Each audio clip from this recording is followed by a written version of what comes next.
Hi, I'm Sean. I'm Rhonda. This is video 5. In this video, we work on developing a maintenance plan to keep in place our new habits and prevent ourselves from backsliding into what we were doing before. You will be watching this video from the perspective of self-help. So you might have to adjust what you hear, since a lot of parts in this video also apply to couples who are meeting in sessions with a mentor couple. You're going to be overseeing your own progress as you go through here, but here's some good checkpoints to make sure you're staying on track.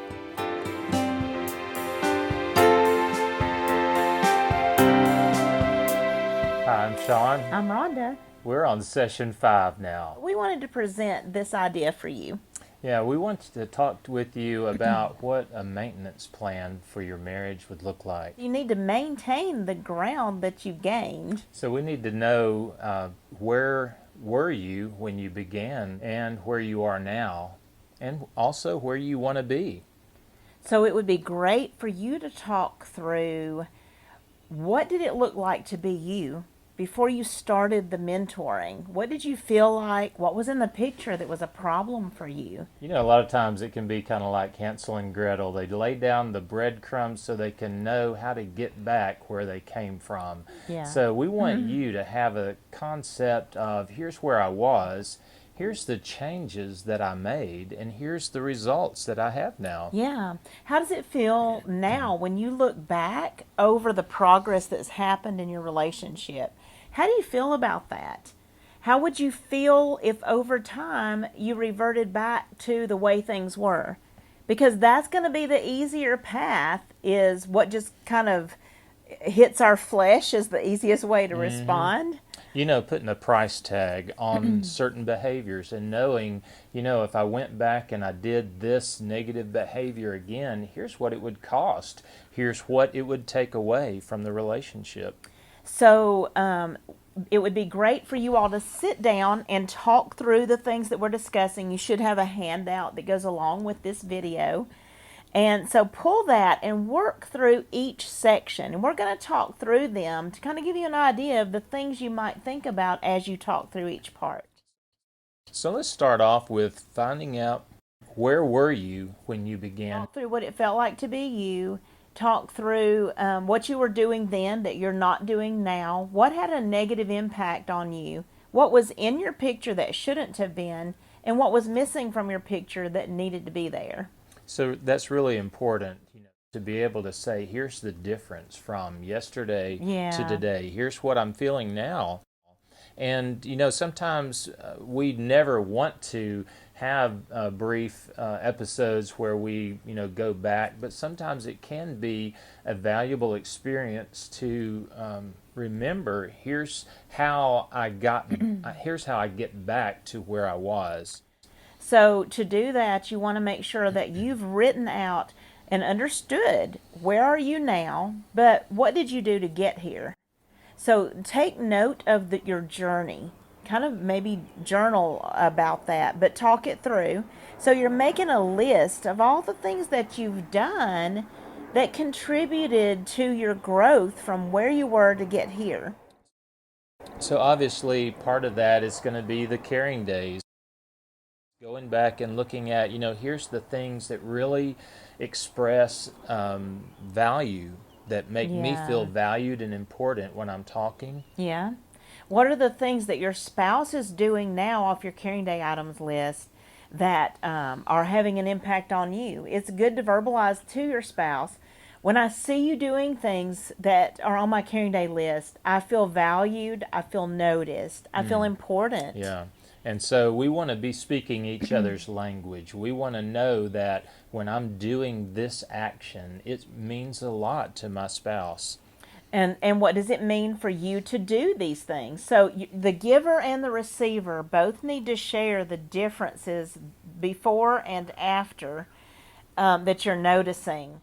We want to look at the speaker-listener rules. What's the impact? You know, many times we hear couples say when they start practicing going through the speaker-listener rules, wow, that's the first time I really feel heard and understood. Yeah, and that's so important because there's a method for you to use. What is the impact of that method on the way you work through issues now that's different than the way you worked through issues before. A big part of that is giving your spouse some notice before you just surprise them with an issue. Hey, I have something I'd like to talk with you about. When would be a good time for you? So what is the impact on putting boundaries around issues for you? Do you feel safer? Do you feel more in control of yourself? Do you feel like your spouse is more in control, and that allows you to draw closer because now you trust your spouse more in those times when you're resolving issues? Yeah, we don't want issues just to creep back into your life and invade every part of it. We want to put a fence around it, Right. so it has a place, but then you're also working on the positive parts of your relationship. So talk through what using the method has done for you. What are you feeling that's different now than the way it was then, and what will you do to make sure you maintain that? Let's talk for a minute about the impact of relationship with the Lord Okay. on the relationship, because you made some changes there too. Yeah. So there's an accountability that we have before God that I am serving my spouse as unto the Lord. I'm doing what I'm doing because God is first in my life. Right. And so when we put His Word first and we're looking to grow spiritually, I think it translates over into the marriage. We're looking at what God has to say about our relationship and how we treat Right. each other, and we're also looking to grow with Him. And so I think we need to evaluate what impact does it have on me that I've worked on my walk with the Lord. A lot of times we hear couples say things like, I feel more sensitive to my spouse's Oh, that's needs. true. I realize what I'm doing that has had a negative Oh, impact that's so on my true. spouse. Yeah, and so also being sensitive to hearing God's voice is really going to carry over to be sensitive to hearing your spouse's voice, and remembering 1 Corinthians 13, all the things that it says love is patient, kind, Yeah. and suffers long. Those things are going to keep us on our toes in our relationship. Maybe your spouse has asked you to change as you've addressed issues. How do you feel seeing your spouse make the changes that you've requested? What impact does that have on you? How did it feel before those changes were made when your spouse was not aware of things that were an issue for you or a need that you have? So think about before we talked through this and after we talked through this thing. You might want to break those things down, because what you want to have is a list of things that you've stopped doing or started doing or changed doing that has made you closer in your relationship. Yeah, and remember, we're looking at what's the difference between before and after so that we Right. can remember what we're doing. So we want to also talk about what does it look like if some of the behaviors were taken away, if you began to neglect and stop doing. Sometimes Yeah. you could break it down and say there's some behaviors that we might continue doing, and what if out of 5 behaviors you stopped doing 1 but continued doing 4? So you want to know the meaning of each one of these. Yeah. And so you want to also know the meaning of, if we neglect these various things, what would that mean to you? Because what you want to be aware of is, if you start neglecting one, you're probably going to neglect another and then another, because backsliding in the relationship is like backsliding spiritually. Yeah. It happens a little at a time. It just kind of creeps up. Sometimes Yeah. we don't even notice that we've made a move backward, either spiritually or in our marriage. So, really for the men, I would say listen to the things that your wife is saying, Yeah. because I think the wife, as we've shared before, has kind of that receptivity, that antenna radar about her of getting that input about the relationship. True. Consider and discuss together, do you need to add another mentoring track? Do you need to work on rebuilding trust? Are there other issues in your picture that you need to focus on? Or do you want to just work toward building your marital intimacy? You might want to add 1 to 3 additional sessions on a specific topic. So let's talk now about what intentional growth looks like in the marriage. Right, because what you've been doing now that has improved your relationship is you've been growing and learning more about each other. Yeah. So we want to know, what does a healthy marriage look like? Both of you need to give your individual definition of a healthy marriage. Right, because a growing marriage is a healthy marriage, not one that's just like, okay, let's stay where we are and don't go backwards. Well, if you're not pushing forwards, you're probably going to go backwards. So, how do you each define what a healthy marriage is? You're both going to have little differences, right? That in how you define what healthy is. So we want to look at each individual definition, and we want to see what the overlap is. And so you might have to adjust this as you go forward because you're probably not going to think of everything in one sitting, but make a list individually of how do you define a healthy marriage? How would the husband and the wife be behaving in a healthy marriage? And then you want to talk about those lists together so that your spouse is aware of your definition of a healthy marriage. And so we want to come up with what your definition as a couple looks like for a healthy marriage. Right. What has his definition and her definition together? And just like any business, they're going to have a mission statement. They are going to have goals, and so Yeah. your marriage as a successful entity is going to have to define where you want to be and how Yeah. you want to get there. Are there any areas where you cross your spouse's line? It may be to a sharp tone of voice. Yeah. Guess what? For a lot of us in a healthy marriage, a sharp tone of voice is not there. And to have a Yeah. sharp tone of voice or certain other things in the picture means our marriage is not healthy. So what if one of you is doing something that is the other person's definition of unhealthy, Yeah. but maybe it's not to me, and I think I can keep doing this and our marriage stayed just as healthy, but Right. actually it's going downhill. And so we have to always be aware of our current definitions of healthy and are we crossing any lines there? Those are the areas you want to work on first. So you Yeah. want to lay out some definite goals of where are we crossing the lines and redefining from our spouse's perspective our marriage is unhealthy. Pick one. Lay out a plan for how you'll work on that so you can come into unity on the definition of healthy marriage and start there. Once you complete that one and you see improvement and you're headed in the right direction there, pick another one. So you're addressing these first. Maybe start with whatever you feel like is the most impactful behavior on the relationship, and begin with that.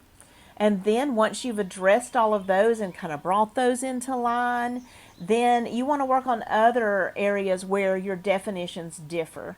So once you have clearly defined a pathway for each area and you have completed this little package of, wow, we both define our marriage as healthy. We feel like we are stabilized now. Then you're ready to move on to something else. Now let's talk about what an intimate marriage looks like. It's going to be the same as what you did on part 3, where you talk about the definitions of a healthy marriage. But now instead of healthy marriage, we're going to talk about intimate marriage. So you're both going to have definitions again of what intimate marriage looks like. And you want to be able to discuss together what an intimate marriage for you looks like. So after you each lay out your definitions, you want to come up with a joint definition just like you did for a healthy marriage.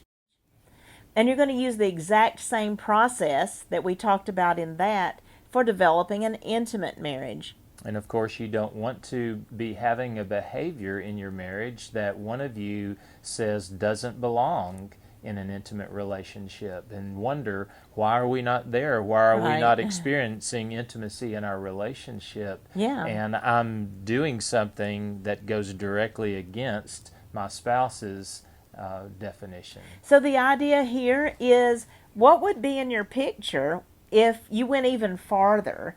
As you get closer and closer, there's going to be things to deal with, and you're going to have to readjust your definition of an intimate marriage as you encounter new things, because guess what? As you delve deeply into the other person's heart, you start seeing things that you didn't see before. Yeah, and you want to have the marriage of your dreams, right? Yeah. The type of relationship that both of you are excited about and think, this is the reason why we got married. This is Right. what we hope to have.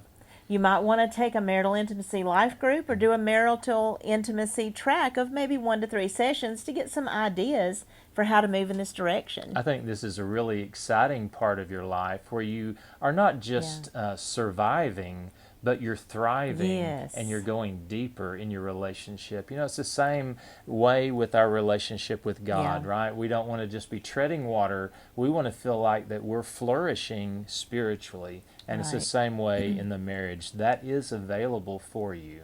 And as you delve deeper in your walk with the Lord, you can use the same principles that apply there to going deeper in your relationship with your marriage.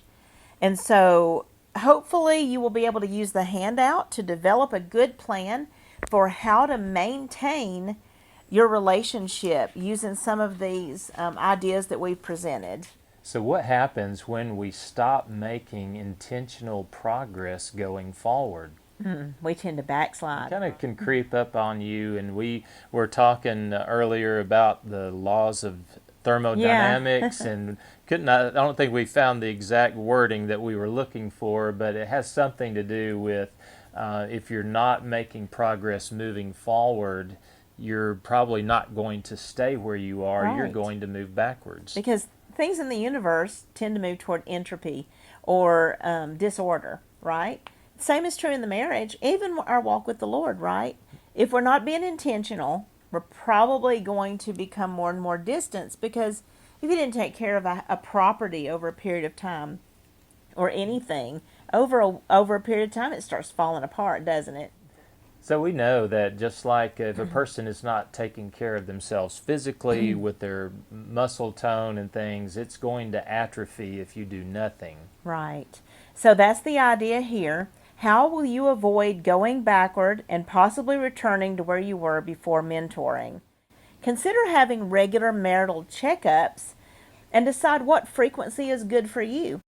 Would you like to meet every month for a period of time, every 3 months, every 6 months, every year? What would you like to do? We want you to agree on a plan and then put it on your calendar so that you see to it you're making your marriage a priority. You know, you can ask each other, do you think that we're moving forward? Do you think we're stagnant? Do you think that we're moving backwards? At what point would you reach out for help? So you want to be able to lay out, how would we recognize stagnating or backward movement? How can we tell if we're moving forward? And when would we reach out for help? What would that look like? So that we don't let this go too far before we start catching it. You know, what is it? Iron sharpens iron in Proverbs, and there's the concept of coals being added to each other, keeping everything hot. Having other people involved in your life, in your marriage, right, and having input from other sources.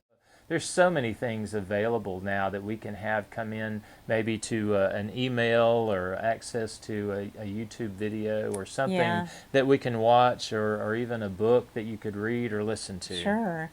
And surround yourself with couples who model a godly marriage. Consider having a connect couple or some sort of older couple in your life who can model for you a godly marriage, because sometimes when we are kind of off on the outskirts of the way we behave, doesn't it show up when we're hanging around with somebody that's behaving well? But if we're surrounded by people who argue and fight and say belittling things, and hey, I'm not acting like that, at least. It can have an influence. It definitely would. We definitely want to have the perspective of staying on our toes and being intentional. So we would like to present the idea to you of having weekly evaluations of your marriage, especially right now when it's so important to make sure that you're holding ground. So you want to be thinking, am I consciously working on certain things in our relationship? So the first thing you want to think is, do I feel I am consciously working on these things? Does my spouse feel I'm consciously working on these things? It's one thing if I believe, hey, I'm doing just as good as I was last week, and my spouse is like, I don't think Oh, so. wow. So we need to hear that. we definitely want to be Yeah. aware of and talk about your answers to these questions. Then you also want to have a monthly evaluation of where your relationship is. Are you keeping the ground that you gained? You might want to lay out even a numerical scale, maybe a grading scale like 100% or a 1 to 10. And when you have those monthly meetings, it would be really good to say, you know what, I think we're at an 89 right now. That's great. What would it take to get that up to a 90? Or I rank it at a 8 on a scale of 1 to 10. How can we get that to 8.5 and make little Yeah, goals and that's good. rank it every month so you can tell if you start falling backward according to either person's grading scale. Yeah, and are you seeing the progress that you want to see in your relationship? Right. And you want to adjust your goals as you go along because they're going to change as you get closer, and you're going to see new things that you need to do, and you always want to have a goal that you're reaching toward. We want to always be thinking in terms of growth and not to think that I've reached the epitome of what's available to me, and realize there's Right. always more. This relationship in marriage and in our relationship with God doesn't have a ceiling that this is as high as you can go. So now you've just finished watching the one about developing a maintenance plan. We're excited for you to get to set up how to recognize going backward, going forward, so that you can maintain the momentum you've gotten.